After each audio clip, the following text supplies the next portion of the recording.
morning, everyone. So nice to be with you in real life, in a room full of like-minded folk. What a great thing. And I'm really pleased to be speaking to all of you who are shaping what the future of our festivals and events look like. Thank you. Where's my thing? Thank you very much, Carlina, for all of your work in getting us here for all of these important conversations and discussions. I've got a tiny little bit of insight into just how much work it's been to get us all here, so thank you. Before I begin, I would like to acknowledge that we all meet here today, and of course we all produce our festivals and events on First Nations land which always was and always will be Aboriginal. And I'd personally like to pay my respects to elders past, present and emerging, and of course extend that respect to any First Nations people with us today. I think it's really important to acknowledge that we live in a country where sovereignty has never been ceded, and I every day consider and thank First Nations people for their care and custodianship of this land. So, this morning, in my very short time with you, I want to paint a bit of a picture of a world where everyone in our communities is included and can participate in our festivals and events, as artists, as audience members, as donors, as sponsors, as crew, as volunteers, as our staff. I want everyone to have access to this awesome thing, which is festivals and events. I think festivals are about us all coming together, they're about community, they're about sharing, and they're about celebration. And all of these things to me are pretty much just basic human rights. Now, I stand in front of you today as someone who's been an avid festival goer all of my life, someone who's played many festivals back in my previous life as a musician, someone who's funded a lot of festivals, working in arts funding agencies, and now as someone who consults with many festivals to help them do better when it comes to access and inclusion. And today, I really just want to share some insights about what makes a festival really hum when it comes to accessibility. And I want to leave you with some great examples of other things that festivals are doing right now across the country to actively include disabled people.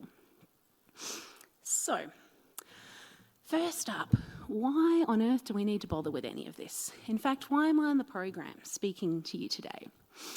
Well, 4 million Australians, over 4 million Australians, myself included, live with disability, and that's 1 in 5 of us in this room. And I want to point out that accessibility is not just about ramps, lifts and toilets. Many of us have hidden disability and more complex access requirements beyond thinking about that baseline of wheelchair accessibility. Still very important, of course. Providing access really takes care, it takes thought, and it also takes dollars. And so, why do we do it when it's not always easy and you've always got 1,000 other million things to think about as event organisers? Well, from the work that I've done with festivals and events, I tend to see 4 main reasons why people kind of want to roll up their sleeves and get into the nuts and bolts of access and inclusion work. The first thing that people usually say to me when I ask, why are you doing this, is that moral imperative. Because morally and ethically, many of us do believe that being inclusive is the right thing to do. Of course, we want to engage with as many of our community members as possible. The second thing that people don't always say to me out loud, but I know it's what they're thinking, is legislation and funding. So many festivals are aware of their legislative requirements and of course also the reputational, financial and legal consequences of not being inclusive. I think these days funding agencies are also becoming increasingly interested in diversity and inclusion and are in fact requiring funded organisations to respond to these areas more deeply and thoroughly than they ever have before. And in fact, I was chatting yesterday to a couple of people that work for funding agencies, and absolutely this is something that they're really starting to expect to see from their grant applicants. Now, less commonly referenced, but I would say arguably equally, if not more importantly, is the artistic rationale for inclusion. Disabled artists are natural innovators, problem solvers, experimenters, risk takers, and quite frankly, they're making some of the most exciting artistic work on the planet. They bring a new and fresh perspective, and of course, they make our stages more reflective of the communities that we all seek to serve. And finally, the fourth reason that is in the back of people's minds around access and inclusion, if it's not, it should be in there, is the business case. There's a really economic impact that disabled fans, their households, their friends have on the festival industry. And of course, that would be even more so if more of our events were accessible. Now, in the UK, they measure something called the purple pound, which refers to the spending power of disabled households. And last time that was measured, it was up around £250 billion per year that it was, up for the taking for UK businesses. So there's a hell of a lot of reasons to do this work. Now, I'm the first to admit that accessibility can seem a bit overwhelming, particularly if it's new to you, if it's not part of your own lived experience. So how on earth do you know where to begin? So I thought I'd share a couple of tips or success factors, if you like, of what I've seen work well for festivals wanting to be better when it comes to access and inclusion. And I think the first thing that I would say to you is just jump in and get started. I think we all need to start somewhere with accessibility, and sometimes there can be nervousness or fear about wanting to, not wanting to get it wrong. I like to talk to people about this idea of achievable accessibility. So what are the financially viable ideas that you can put in place right now? We want to be looking for solutions to problems, thinking about principles around universal design, and of course considering all different impairment or disability types. But you don't have to tackle everything at once. I think it makes most sense to dive in and, figure out what's going to work for your organisation straight up. And just to encourage you to remember that access actually starts online. So thinking about making sure your website is accessible, for example, is a really nice quick win and a bit of low-hanging fruit for you. My second tip is to research, to listen and to seek feedback. So get to know your audience and your artists to find out what it is that they need. Ask questions, don't make assumptions, consult widely and tune in to the voices of people with lived experience. Ask about people's access requirements and get comfortable talking about disability. And call it disability, by the way. Factual is good. Pay people for sharing their expertise with you. You might want to think about things like disability advisory committees, user testing or consulting work. My third tip is around working to improve your culture and responsibility around access. Building an organisational-wide commitment and a positive culture around accessibility is really important. It can be a good idea to appoint a lead for accessibility work, but if you do that, you still want to make sure that access is considered by the whole organisation, not siloed off to the access manager in the corner. You want to include more disabled people in your workforce and your volunteer base because they're going to tell you if you've forgotten things or if you're doing things wrong. And it can be really useful to have an internal champions group or, again, seek external expertise when it's needed.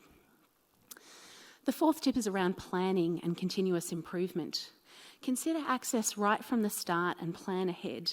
I certainly know from experience that it's way easier to plan for access at the beginning of something rather than try and retrofit it in at the last minute.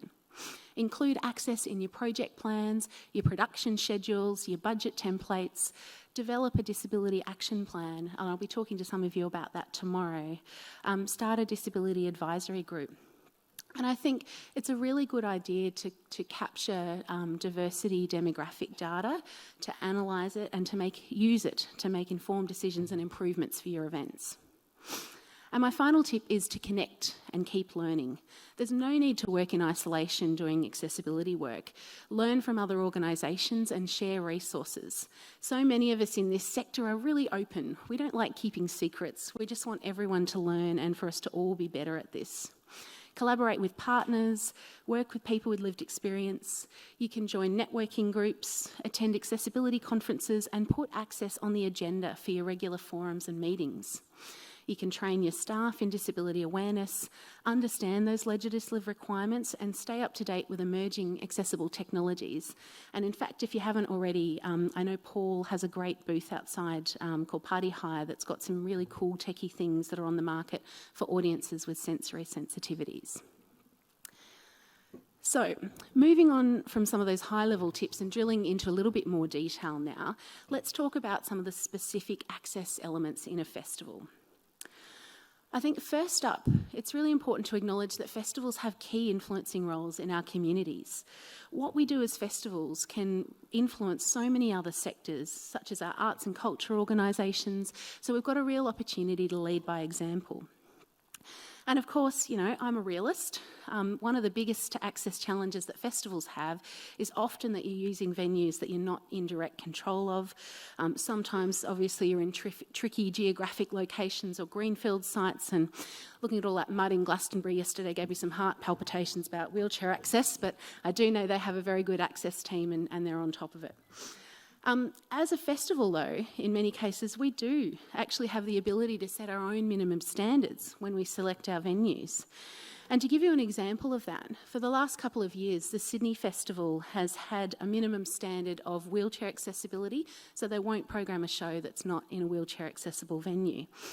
Now, that's been a real pain for Griffin Theatre, based at the Stables in Sydney, but it has recently led to a huge announcement about some renovation work for that venue, and in part, that's been because they haven't been able to get into one of the major events in Sydney every year. So I guess that's an example of a festival using their influence for the greater good. It's important to think about access from every possible angle or touch point across your festival. So that's customer service, artist management, marketing, social media, event production, even your feedback processes. Again, it's not all accessible bathrooms and wheelchair pathways. It's about what happens before and what happens after someone comes to your event too. And you need to think about access across the whole festival life cycle, and again, planning for it early in the piece. The number of times I get, inquiries about access kind of a month, a couple of weeks before an event, it's nearly too late to do it well at that point.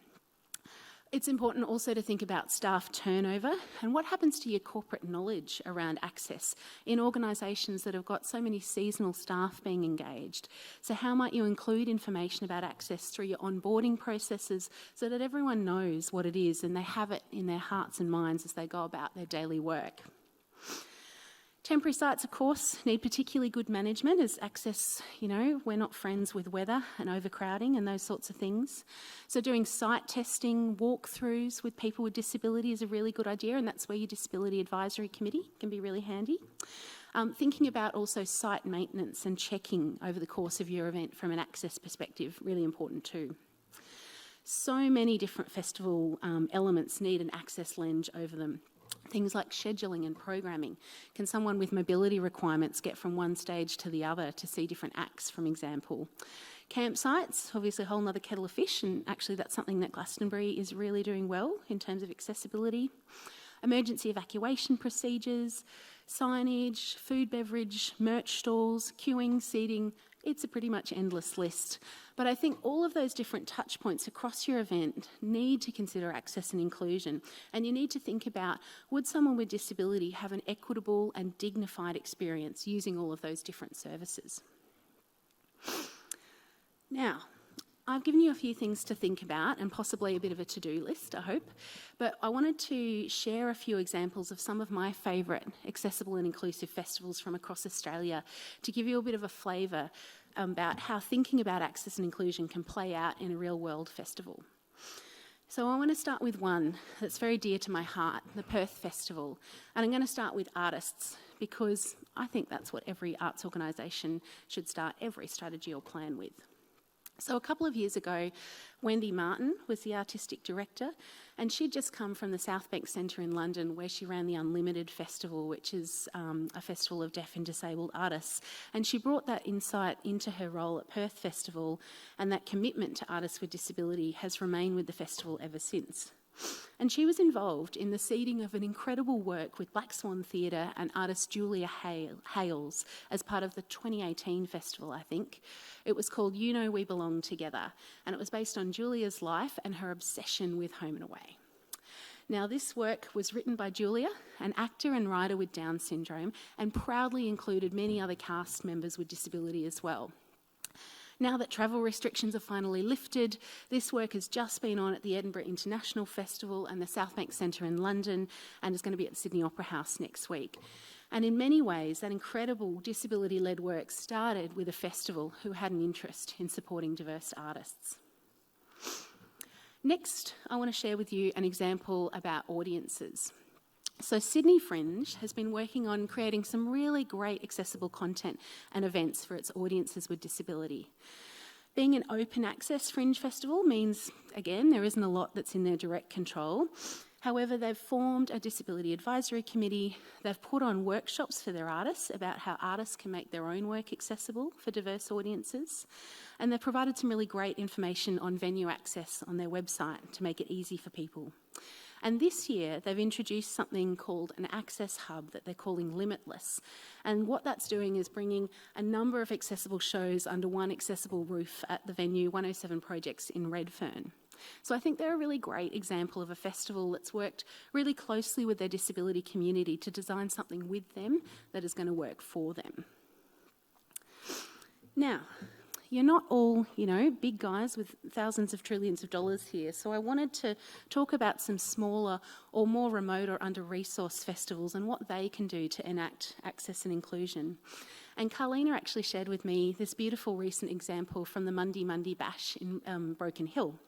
They've used some beautiful, accessible and welcoming wording in their recent social media posts, and they've made some improvements to their wheelchair-friendly pathways, along with brand new sensory tents and electric wheelchair charging stations. So such a great example of care and planning and improvement over time for this particular festival. And I also wanted to give a shout out to Liveworks, the annual experimental arts festival run by Performance Space in Sydney. It is a tiny but mighty festival, and they've been quietly squirreling away a very small access budget every year, which they've managed to grow over time and get more bang for their buck out of every year.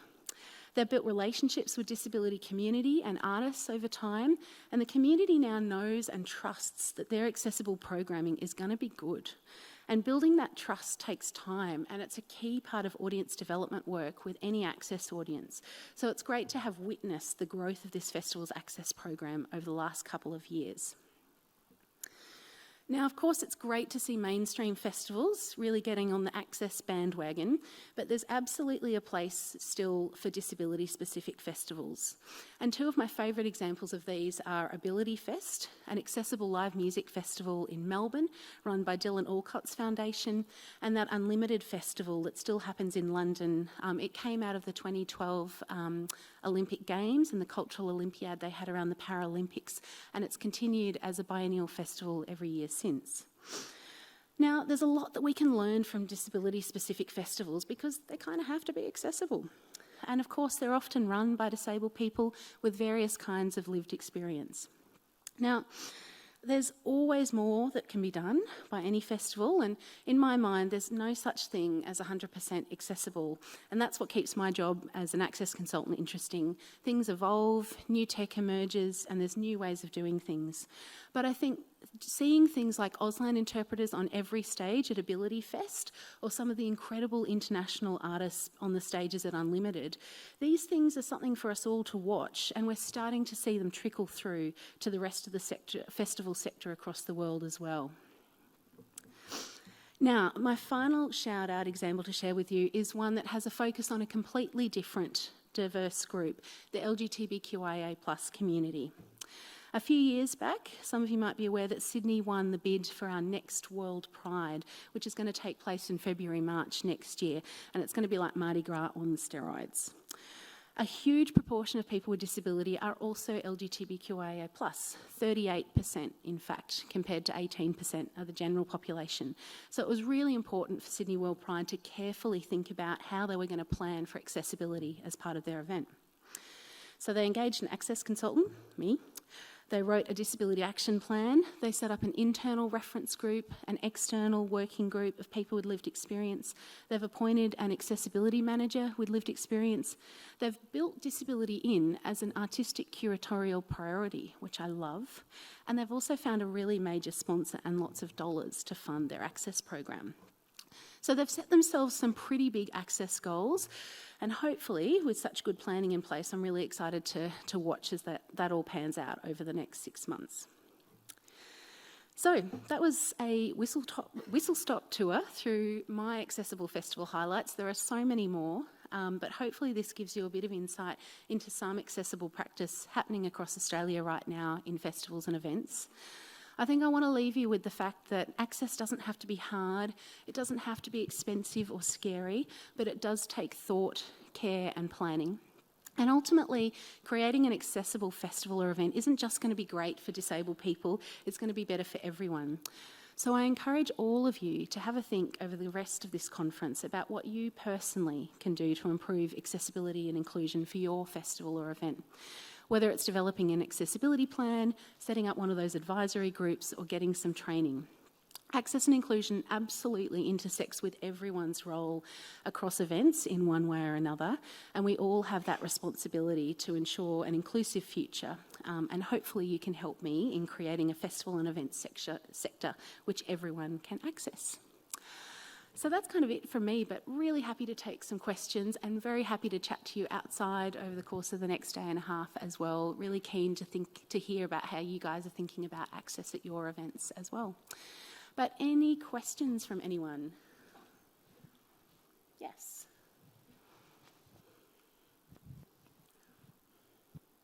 Hi there.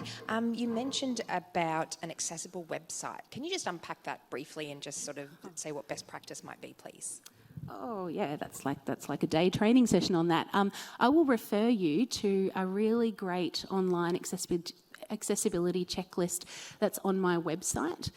And I've kind of broken it down into 6 key elements of online accessibility. The first one is around making sure you have access information on your website. So tell people what things you are providing. Tell people if you've got step-free access. If you don't have step-free access, that's okay, but tell people that and tell them the number of stairs, handrails, etc. There's a lot of kind of techie back-end things to do with websites around things like alternative text for images, which are worth knowing about. Social media is huge too, around accessible social media.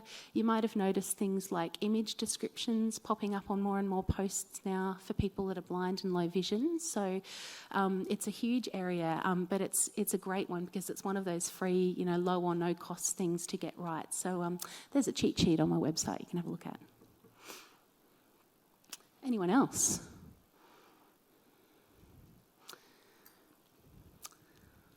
I think I've stunned you all.